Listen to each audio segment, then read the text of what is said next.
Variety ആയിട്ട് എന്തെങ്കിലും കഴിച്ചാലോ? ഓ എങ്കിൽ വെറൈറ്റി പറയാ ഉണ്ടാട്ടോ മെനു. മെനു ഇല്ല, വേണമെങ്കിൽ വാണ്ട് പറയാം. ആ പറയട്ടെ, എന്തൊക്കെയുണ്ട് ഇവിടെ? മന്തി ഉണ്ട്. മന്തി അല്ല വേറെ മന്തി ഉണ്ട്. ഓ കുവൈറ്റ് മന്തി ഉണ്ട്, ടോക്കിയോ മന്തി ഉണ്ട്, ബ്രസീൽ മന്തി ഉണ്ട്. മക്കൾക്ക് ഏത് വേണം? എന്തോ ഇത് മറ്റേ നാടൻ വിഭവം അങ്ങനെയൊന്നും ഇല്ല. ആ കുട്ടനാടൻ മന്തി ഉണ്ട്, നമ്മളെ സ്വന്തം നാട്ടിലെ. അയ്യോ ഈ മന്തി അങ്ങ് മാറ്റി എന്നിട്ട് വേറെ എന്തെങ്കിലും? പൊറോട്ടയും ബീഫും ഉണ്ട്.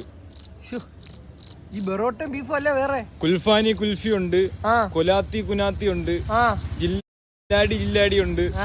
ഏത് വേണം? കൊണാത്തി എങ്ങനെയാ? അത് ഈ കോഴി വരിഞ്ഞ് മസാല തേച്ച് മുട്ട കയറ്റി അതെടുത്താലോ ഒരെണ്ണം 2 പ്ലേറ്റ്. അയ്യോ അളിയ കൊണാത്തി പറയാ. അത് റേറ്റ് എങ്ങനെയാണ് വരുന്നത്? 1500 വരും. സ്വർണ്ണോ അത്? നമുക്ക് ഇനി 11 പറ്റൂ ചേട്ടാ. പിന്നെ ഒരു ഹാഫ് മന്തി റേറ്റ്. എപ്പോഴും നോക്കിയാലും മന്തി അല്ലെങ്കിൽ ബെറോട്ട അല്ലെങ്കിൽ ബിരിയാണി വെറൈറ്റി നോക്കാം അടുത്ത തവണ.